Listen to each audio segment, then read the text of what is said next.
সকলকে নমস্কার এবং ইনস্ক্রিপ্টকে আমার কৃতজ্ঞতা যে তারা আমাকে আমার মনোমতো কয়েকটি কবিতা আপনাদের সামনে পড়বার এবং সে বিষয়ে দু চার কথা আমার মনে হলে বলবার অবকাশ দিয়েছেন বলে আমি আজকে আমার বলা শুরু করব আবারও এক অপরিচিত, তত পরিচিত নন এমন একজন কবিকে দিয়ে। তিনি থাকেন শহর থেকে অনেক দূরে, পুরুলিয়ায়। তার নাম সঞ্চিতা পাত্র। তার কুসুমের মতো লাল নামক একটি পুস্তিকা বেরিয়েছে, 16 পাতার একটি পুস্তিকা। পাখিরা নামক এক পত্রিকা, তারা পাখিরা নামক এক প্রকাশনাও চালিয়ে থাকেন, যেখানে সেখান থেকে শুধু পুস্তিকা বেরোয়, 16 পাতার বা 32 পাতার পুস্তিকা বেরোয়। এই পুস্তিকাটি আপনারা দেখুন, এটি নাম হচ্ছে কুসুমের মতো লাল, লিখেছেন সঞ্চিতা পাত্র। আমি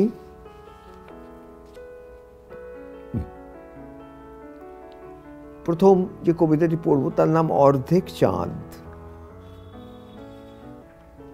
বিছানায় শুয়ে শুয়ে আমাদের ঘরের জানালা দিয়ে চাঁদ দেখা যায়। এটা পরিকল্পিত নয়, হয়ে গেছে। এরকম অনেক হয়ে যাওয়া আছে আমাদের। 3 দিন যাবৎ তোমার জ্বর, 3 দিন ঘরেই আছো, দুর্বল হয়ে গেছে খুব, শুকিয়ে গেছে মুখ, কাঁচা পাকা দাড়ি, খুস্কো খুস্কো চুল।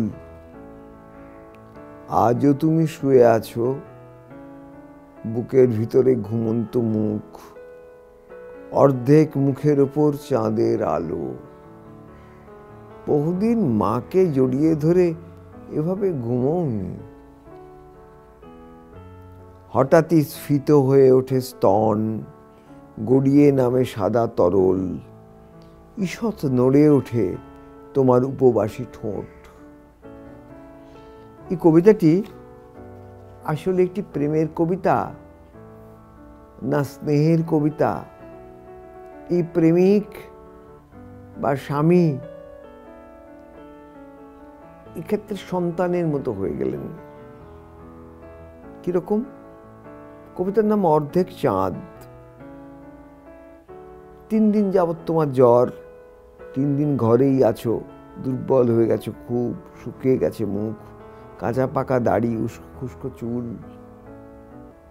আজও তুমি শুয়ে আছো, বুকের ভেতর ঘুমন্ত মুখ, অর্ধেক মুখের ওপর চাঁদের আলো।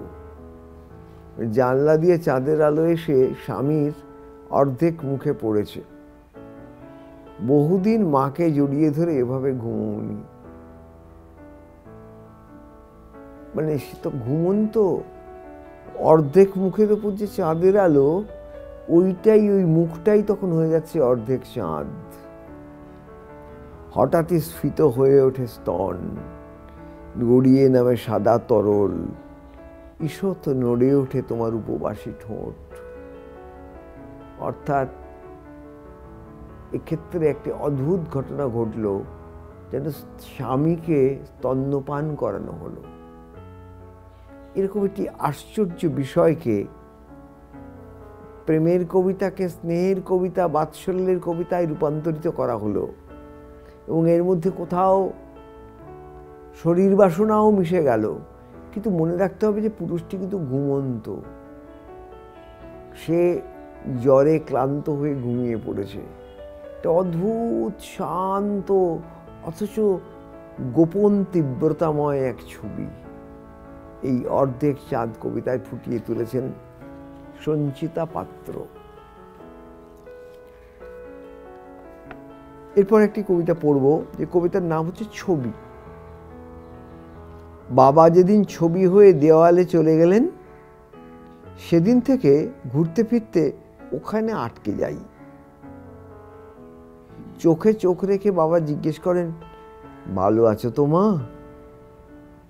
সাবধানে হাঁটতে গিয়ে পায়ের আঙুলগুলো একটুখানি বাঁকা, শিরাগুলো দৃশ্যমান। নতুন জুতো, নতুন জামা ধুতি পরে 93 বছরের মানুষটির গায়ে নতুন গন্ধ। ঘোলাটে চোখে দিনরাত তাকিয়ে থাকেন, দেখেন আমাদের কাজ, ব্যস্ততা। বাবার কোনো কাজ নেই, যাবার নেই কোথাও। মানুষ যে 93 বছর বয়সে হয়তো যে চলে গেছেন, যে বৃদ্ধ, তিনি তার বৌমাকে জিজ্ঞেস করছেন, ভালো আছো তো মা? এইবার যখন মানুষকে চিতায় নিয়ে যাওয়া হয়, শেষ যাত্রায় নিয়ে যাওয়া হয়, তখন তাকে নারী হলে নতুন শাড়ি ইত্যাদি পরানো হয়, আর পুরুষ হলে তাকে সাজিয়ে দেওয়া হয় নতুন ধুতিতে, নতুন পোশাকে। তাই যে নতুন জামা ধুতি পরে 93 বছরের মানুষটির গায়ে নতুন গন্ধ, মৃত্যুর গন্ধ। মৃত্যুকে অতিক্রম করে গেল, কিন্তু এটা মৃত্যুকে অতিক্রম করে গেল, গায়ে নতুন গন্ধ, মানে তিনি নতুন হয়ে উঠছেন। ঘোলাটে চোখে দিনরাত তাকিয়ে থাকেন, দেখেন আমাদের কাজ, ব্যস্ততা। কারণ তিনি তো দেয়ালে, কবির নাম ছবি, দেয়াল থেকে সেই ছবি তাকিয়ে আছে, সে দেখছে আমাদের কাজ, সংসারের ব্যস্ততা। বাবার কোনো কাজ নেই, যাবার নেই কোথাও। বাবা কোথায় যাবেন? কবিতার নাম ছবি। কত অল্প আয়োজনে কিভাবে একটা খুব মর্মস্পর্শী অনুভূতিকে প্রকাশ করলেন এক গৃহবধূ। এর পরের কবিতার নাম মাপ। ঘুম থেকে উঠে চা না খেলে সকাল ততদূর সকাল হয় না। এমতাবস্থায় একজনকে সঙ্গে পেয়ে খুব খুশি হয়েছি। তার আবার গ্লাসে চা, স্টিলের বড় গ্লাস, অর্ধেক গ্লাসের একটু বেশিই চা থাকবে, প্রচুর মিষ্টি, দুধ চা। গ্লাসের কানা পর্যন্ত ঢেলে দিতে হবে 1.5 মুঠো ঘরে ভাজা মুড়ি। গ্লাসটি হাতে নিয়েই বলবেন, তুমিও নিয়ে নাও মা। তারপর 2 বিঘত মিছিমিছি সামাজিক দূরত্ব বজায় রেখে একত্রে চা পান। বহুদিন পেরিয়ে গেল, মানুষটি নেই। সেই গ্লাস, চিনি, মুড়ির মাপটুকু থেকে গেছে। শোকের কবিতা, কিন্তু কত শান্ত, যে শান্ত রসের কবিতা, এবং কত সহজভাবে বলা। এরপরে যে কবিতাটি পড়ব,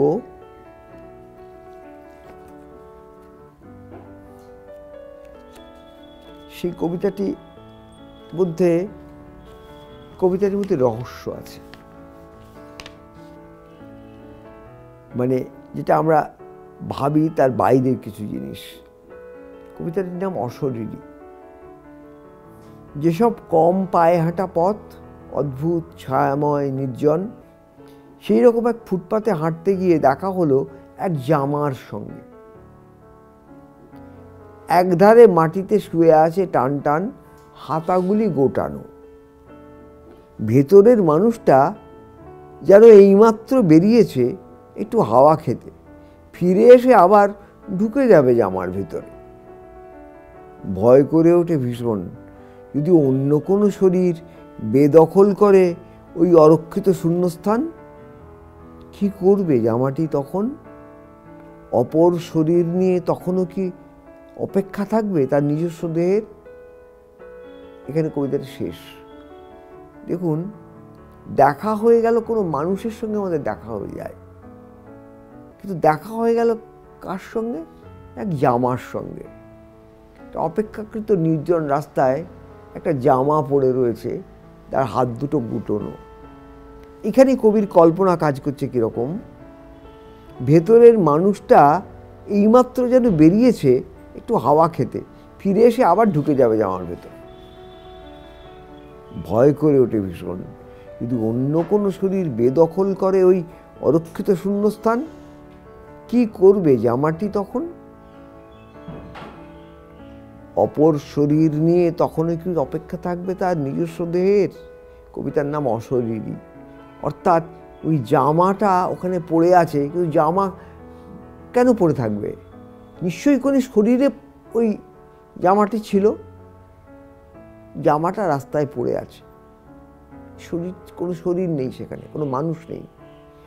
এইখানে কবির এই চিন্তাটা মারাত্মক, যেন ভেতরের মানুষটা হঠাৎ বেরিয়ে এসে একটু হাওয়া খেতে গেছে, ফিরে এসে আবার ঢুকে পড়বে জামার ভেতরে। এবং তারপর তার ভয় করে ওই জামার ভেতরে যদি অন্য কেউ এসে ঢুকে পড়ে, তখনও কি সেই জামা তার নিজস্ব দেহের জন্য অপেক্ষা করবে? এই ধরনের কবিতার না অনেক অর্থস্তর থাকে। এই এক কথায় এর একটি মাত্র এক স্তরযুক্ত একটি অভিমুখ থাকে না কবিতার। এই কবিতা ছড়িয়ে পড়ে, কবিতা ভাবতে বলে। আমরা এই রহস্যের সামনে স্তব্ধ হয়ে বসে থাকি। এবার এই বই থেকে আরেকটি কবিতা পড়ব, একটি মাত্র কবিতা পড়ব, যে কবিতার নাম ঈশ্বর। আপনারা অবাক হয়ে যাবেন যে ঈশ্বরকে যে এভাবে দেখা যায় সেটা আমরা ভাবতে পারিনি এই কবিতার আগে, আমি অন্তত পারিনি।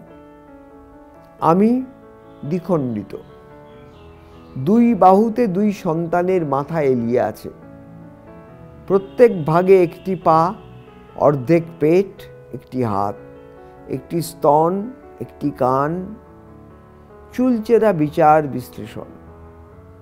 বড়টি যতটা সম্ভব নিজের দেহকে আমার মধ্যে মিশিয়ে দিয়ে এইমাত্র ঘুমিয়ে পড়েছে। আর অন্ধকারে ছোটটির দুই চোখ জলজলে উজ্জ্বল, ছোট্ট দুই হাতে আর মুখে স্তনবৃন্ত আদর করতে করতে কত কি প্রশ্ন ভাবনায় ডুবে গেছে। ওই চোখগুলিতে আমি স্বপ্ন এঁকে দিই, ঘুমের মধ্যে স্বপ্নরা প্রাণ পায়, এক্কা দোক্কা খেলে, ওরা হেসে ওঠে, পাশ ফিরে আমাকে জড়ায়। এই ঈশ্বর, সবিনয়ে জানাই, এই মুহূর্তে আমার ক্ষমতা কিছু অংশে কম নয় তোমার থেকে। একজন মা এই কথা বলতে পারেন, একজন জননী। দুই সন্তান তার দুই পাশে জড়িয়ে আছে তাকে, এবং তারা ঘুমিয়ে পড়ছে, এবং মা আদর করে তাদের চোখ স্বপ্নের মধ্যে যেন তারা এক্কা দোক্কা খেলছে। এবং তারপর সেই অবস্থায় একাকী জননী যখন দুই হাতে দুই সন্তানকে জড়িয়ে শুয়ে আছেন। এবং এই পুরো কবিতাতে পড়ে বোঝা গেল এই যে দেড় মুঠো মুড়ি, স্টিলের গ্লাসে চা, ওই আপনার ওই যে দেয়ালে বাবার ছবি, যেটা নিতান্ত মধ্যবিত্ত বা নিম্ন মধ্যবিত্ত পরিবার, সেখানে মা দুই সন্তানকে দুই হাতে জড়িয়ে আছেন, সন্তানরা ঘুমিয়ে পড়েছে। বড়টি ঘুমিয়ে পড়েছে, ছোটটি একটু পরে ঘুমোবে বা ঘুমিয়ে পড়ল। তখন তিনি বলছেন, ওরা হেসে উঠে পাশ ফিরে আমাকে জড়ায়। ওই যে সন্তানরা জড়িয়ে রয়েছে যে জননীকে, সেই জননী বলছেন, এই ঈশ্বর, সবিনয়ে জানাই, এই মুহূর্তে আমার ক্ষমতা কিছু অংশে কম নয় তোমার থেকে। এই কবিতা পড়ে মন উদ্বেল হয়ে ওঠে। লিখেছেন সঞ্চিতা পাত্র। কুসুমের মতো লাল নামক তার একটি 16 পাতার পুস্তিকায়, যা পুরুলিয়া থেকে বেরিয়েছে, পাখিরা প্রকাশন থেকে। এরপর আমি আরেকজনের কবিতা পড়ব, যার কবিতার বইয়ের নাম কররেখা পথ। এই কবির নাম, এই বইটি বেরিয়েছে 2024 জানুয়ারি মাসে, মানে খুবই নতুন। এবং প্রকাশিত হয়েছে মাস্তুল, ওই যে একটু আগে মাস্তুল প্রকাশনের একটি, এরা একদম একেবারেই অব্যবসায়িক প্রতিষ্ঠান। কবির নাম তৃষা চক্রবর্তী। আমি কয়েকটি কবিতা আপনাদের কাছে পড়ে শোনাচ্ছি। কোনো কবিতায় কোনো নাম নেই, কোনো সংখ্যা দ্বারাও কবিতারা চিহ্নিত নয়, এক একটি পাতায় এক একটা কবিতা বসানো। বকুল ডাল, তোমাকে কি ব্যক্তিগত সব বলা যায়? এমন একটি বন্ধু আজও জুটল না যাকে বলি, কাকে বলে বিয়ের বয়স? আত্মীয় স্বজন ডেকে ছিচিৎকার করে, কতদিন বাঁচবো আর, বছর 20 বা তারও কম। কি হবে 40-এ মধ্যবর্তী জীবন নিয়ে ছেলে খেলা করে? তার চেয়ে এসো আজ বন্ধু বলে ডাকি। সূর্যকে যার মনে হয় এক প্রকাণ্ড কবিতা, ভস্মের নিরিখে যার জ্বলা অফুরন্ত বাকি, আদপে সেও ফুরবে একদিন, এই কথা বই খুলে পড়ি। অদৃশ্য গ্রহাণুপুঞ্জ, না হওয়া সম্পর্ক, আমি তাকেই এতকাল, এই এতদিন প্রেম বলে জানি। মানে এই কবিতাগুলি প্রধানত একাকিত্বের এবং প্রেমের কবিতা, এই তৃষা চক্রবর্তীর কবিতা। আরেকটি কবিতা বলছি। কবিতা মূলত যৌন ইচ্ছে। ইদানিং প্রিয় পুরুষকে না পেয়ে রাত কাতরাতে থাকে মাটিতে, কখন যেন দিন যায়, বেদনা যায় না। আরও গভীরে খেলা করে স্পর্শ সুখ, নিজেই নিজেকে ছোঁয়া, চুলে সদ্য শ্যাম্পু, গরমের দিনে জুঁই মালা।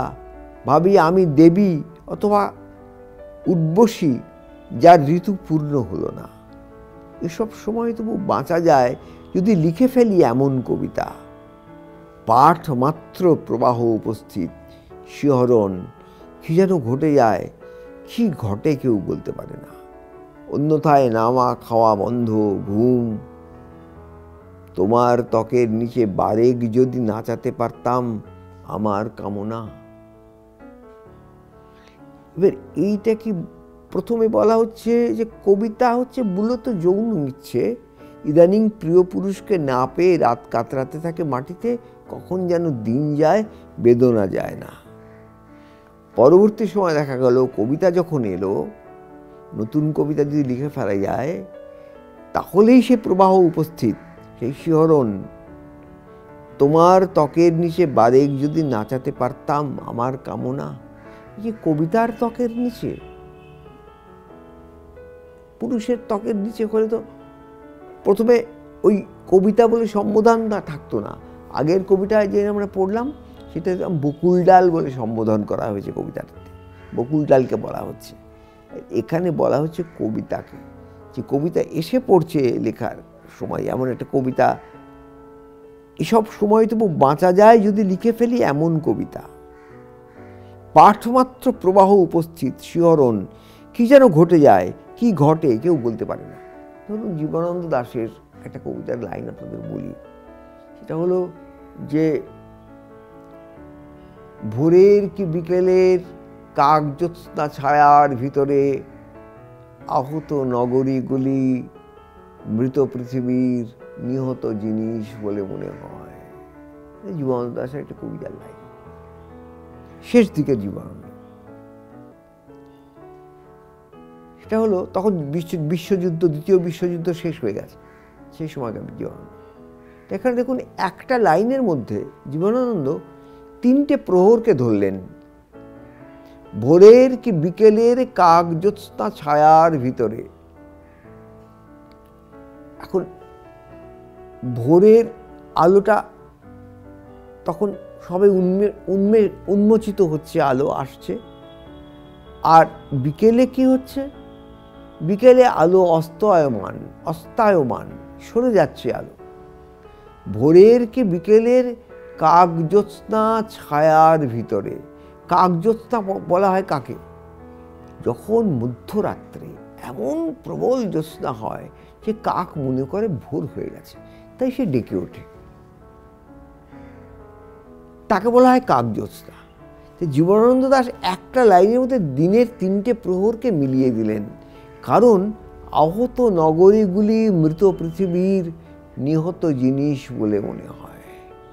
যে যুদ্ধের ফলে যে ধ্বংসপ্রাপ্ত নগরীগুলি পড়ে আছে, যেমন জাপানে পরমাণু বোমা পড়েছে, যেমন তার আগে লন্ডন শহর বোমায় বাড়িগুলো বিধ্বস্ত হয়েছে, এই সমস্ত যে সব কিছুকে একটা আবছায়ার মধ্যে দেখা যাচ্ছে।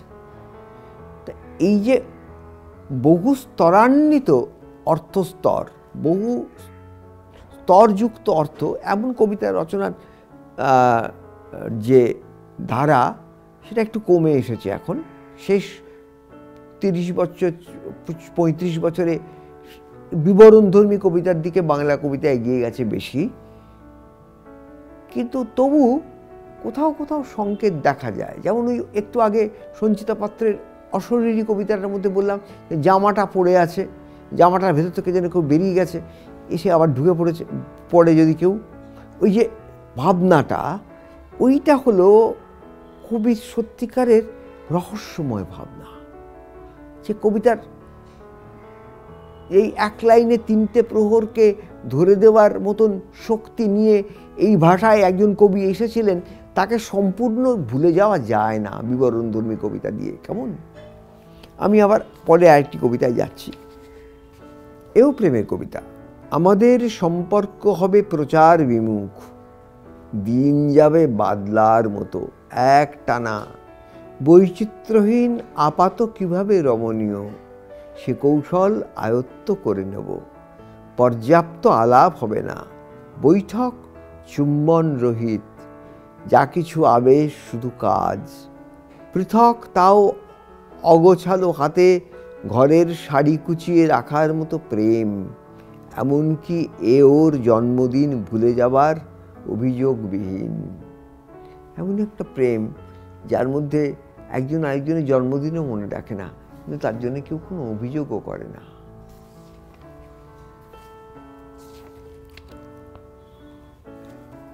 এর পরের কবিতাটিও, এই বইটি প্রধানত প্রেমের কবিতার বই, কিন্তু এই কবিতা শুধু যে একে নারীর পুরুষের প্রতি প্রেম তা নয়, এক কবির কবিতার প্রতি প্রেম। প্রিয়তম পুরুষটি আমার শিক্ষক ছিলেন। তার সামনে মনে হতো পাবলো নেরুদা হঠাৎ কবিতার কলম নিয়ে ক্লাসে ঢুকে পড়েছেন এবং থামছেন না। কেউ তো জানে না কখন শেষ হয় এবং আরেকটি শুরুর আগে লেখা হয়ে থাকে সাঁকো, যা কেউ দেখতে পায় না। আগ্রহীরা ভুল আন্দাজ করে, ব্যাখ্যা সমস্ত।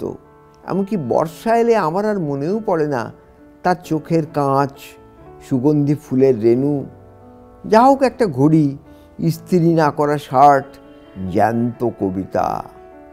পাহাড়ে পাহাড়ে এখন ভীষণ বাতাস, প্রতিদিন ভুল কাজ, ভুল জীবন উড়ে যাচ্ছে বেমালুম, আর বন্য দেবীর মতো ভয়ঙ্কর লাগছে আমায়, যেন বাঘকেও সাবলীল পোষ মানাতে পারি।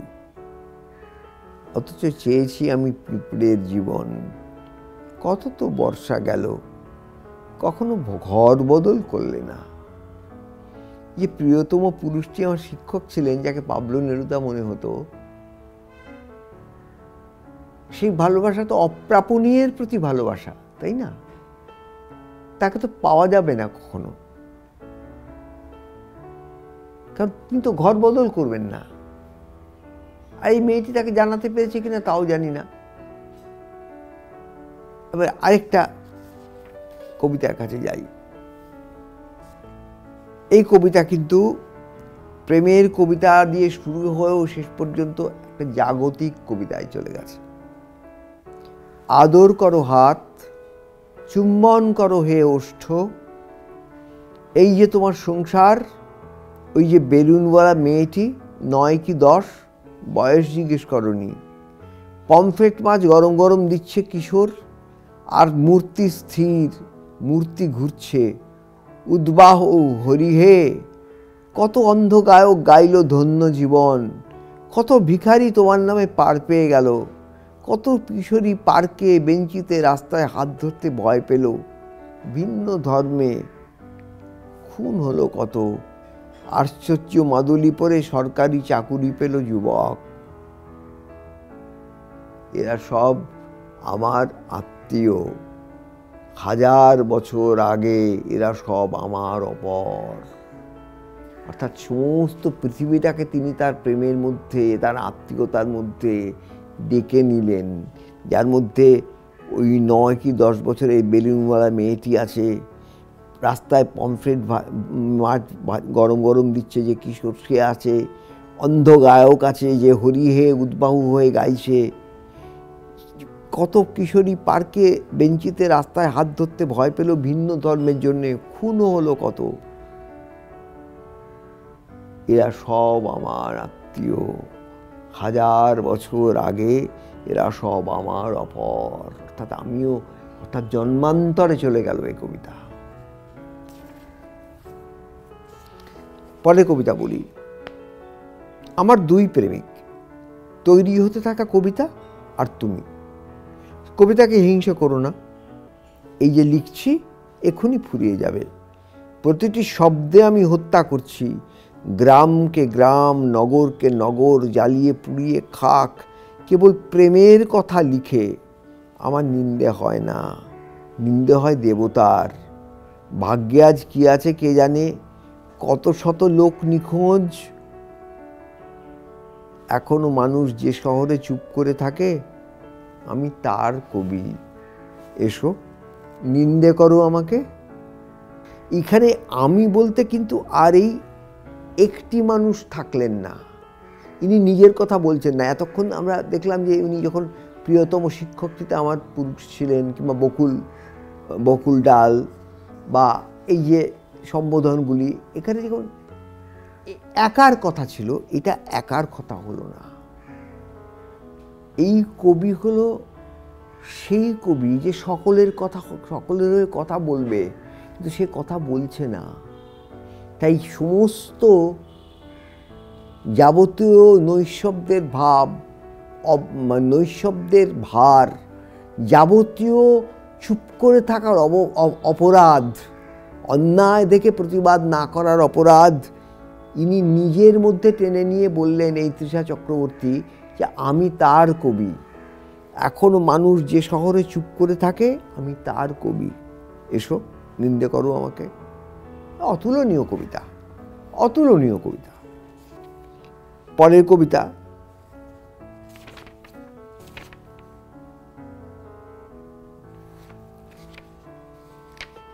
যে কবিতা উত্তীর্ণ হলো না, তাকে রোগে ভোগা সন্তানের মতো মনে হয়। শিওরে বসি, হাত বুলিয়ে দিই মাথায়, মাঝে মাঝে বদলে দিই 2-1টা শব্দ। ডাক্তার যেমন ওষুধ বদলান, অসুখ অথচ সারে না। সারি সারি কবিতার পাশে রাত জেগে থাকি, রাস্তার হলুদ আলোয় কখন ঘুম ভেঙে যায়, কেঁদে ওঠে।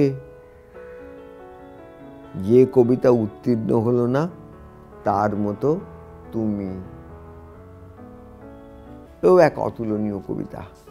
একটু আগে আমরা আরেক রকম সন্তানের কবিতা দেখলাম, মা আর সন্তানের কবিতা 2 রকম। এক, স্বামী যখন সন্তান হয়ে যাচ্ছে, আর 2, যখন সন্তানকে পেয়ে নারী মনে করছেন আমি ঈশ্বর। এটা সঞ্চিতা পাত্রের কবিতা। আর এই ক্ষেত্রে কবিতাকে মনে হচ্ছে সন্তানের মতন। এবং শেষ পর্যন্ত কবিতা শুরু হচ্ছে, যে কবিতা উত্তীর্ণ হলো না, তাকে রোগাভোগা সন্তানের মতো মনে হয়, তাকে ফেলে দেওয়া যায় না। এবং একেবারে শেষে এসে এই কবি তার মাস্টার স্ট্রোকটা দিচ্ছেন, যে কবিতা উত্তীর্ণ হলো না, তার মতো তুমি। আমি শুধু একটা কথা বলবো, যে কবিতা উত্তীর্ণ হলো না পরে একটা কমা আছে, তার পরের কথাটা হচ্ছে তার মতো তুমি।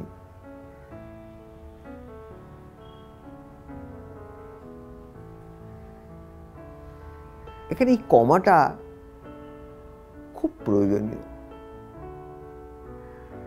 অতুলনীয় কমাটির ব্যবহার। মানে হেল্লালিনের কথা মনে পড়ছে। হেল্লালিন যখন অনেক বয়সে, তখন তিনি সম্পূর্ণ উন্মাদ হয়ে গেছেন, তখন তার সঙ্গে যারা দেখা করতে যেতেন, যেমন বিশ্ববিদ্যালয়ে এক ছাত্র দেখা করতে গেছেন তার বান্ধবীকে সঙ্গে নিয়ে, যাকে তিনি পরবর্তীকালে বিবাহ করবেন, এবং গিয়ে বলছেন যে তিনি তার কবিতা সম্পর্কে কত মুগ্ধ। তিনি নিজেও তখন কবিতা লেখেন। কিন্তু হেল্লালিনের, জার্মান কবি হেল্লালিন তখন তো উন্মাদ, এবং উনি কিন্তু খুব ক্রুদ্ধ উন্মাদ ছিলেন, শান্ত উন্মাদ ছিলেন, বিস্মৃতিপ্রবণ ছিলেন।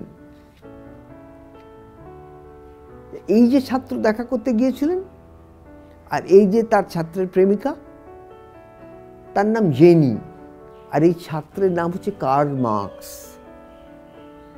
কার্ল মার্কস খুব পছন্দ করতেন হেল্লালিনের কবিতা। হেল্লালিনের কাছে কেউ গিয়ে যদি জিজ্ঞেস করত, নিজের কবিতা, তার কবিতা তাকে পড়ে শোনাতেন, তখন তিনি অবাক হয়ে বলতেন, বা নিজের মধ্যে, হ্যাঁ এই কবিতাগুলো আমার লেখা বটে, কিন্তু আমার নাম তো হেল্লালিন নয়, আমার নাম স্কারদানেল্লি বা ওই জাতীয় কিছু। বুদ্ধদেব বসুর বইতে আছে এ কথা। তারপর পড়তে পড়তে হঠাৎ নিজের কবিতার বই নিজে পড়তে পড়তে অবাক হয়ে বললেন, আর দেখুন কি আশ্চর্য একটি কমা, কি আশ্চর্য, দেখুন একটি কমা এখানে আমি প্রয়োগ করেছি। ঠিক তেমনি আমি বলবো, যে কবিতা উত্তীর্ণ হলো না, তারপর একটি কমা, তার মতো তুমি, এ খুব অতুলনীয় কবিতা।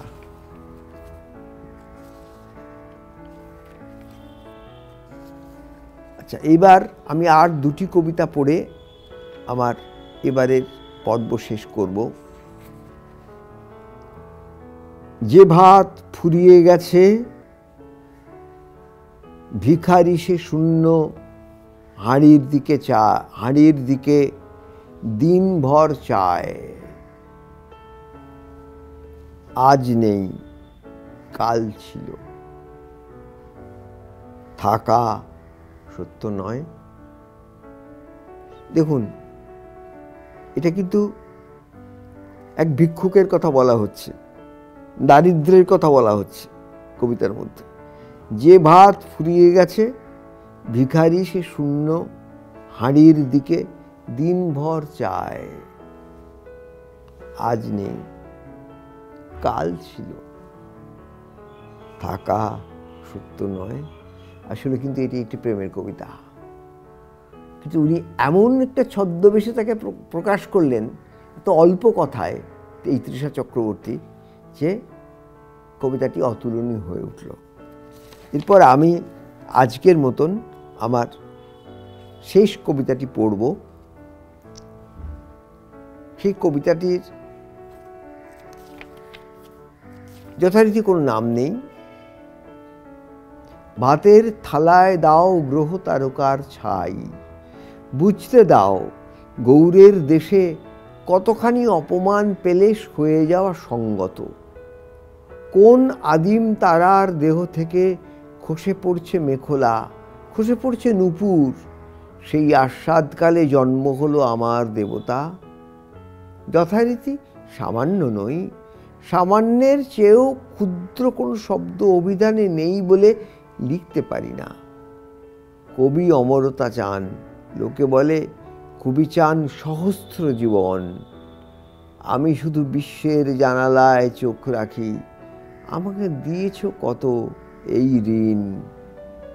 বরং শিশুর মতো ডাকি, মুগ্ধ আলোর স্তন্য ঢেলে দাও জীবনের তৃষার উপর। আমাদের মনে পড়বে রবীন্দ্রনাথের বিখ্যাত গান, যাকে তিনি অত্যন্ত সচেতনভাবে এবং অত্যন্ত সৌন্দর্য সহকারে নতুনভাবে প্রয়োগ করলেন এই লাইনটির মধ্যে। শ্রাবণের ধারার মতো পড়ুক ঝরে পড়ুক ঝরে বলে যে গানটি আছে রবীন্দ্রনাথের বেহাগে, সেই গানের একেবারে শেষের দিকে আছে, এই জীবনের তৃষার পরে ভুখের পরে। শ্রাবণের ধারার মতো পড়ুক ঝরে, তোমার এই সুরটি আমার মুখের পরে বুকের পরে, এই তো তার শেষ হচ্ছে এই বলে যে জীবনের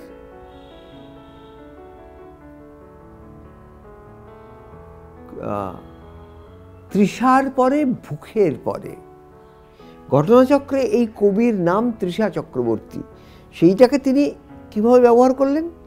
বরং শিশুর মতো ডাকি, মুগ্ধ আলোর স্তন্য ঢেলে দাও জীবনের তৃষার উপর। রবীন্দ্রনাথকে উনি ব্যবহার করলেন অত্যন্ত সচেতনভাবে। এটা রবীন্দ্রনাথের প্রভাব নয়, কিন্তু রবীন্দ্রনাথের কাছ থেকে সংগ্রহ করে তাকে নিজের জীবনের অর্থ দিয়ে নতুনভাবে দীপিত করে তুললেন।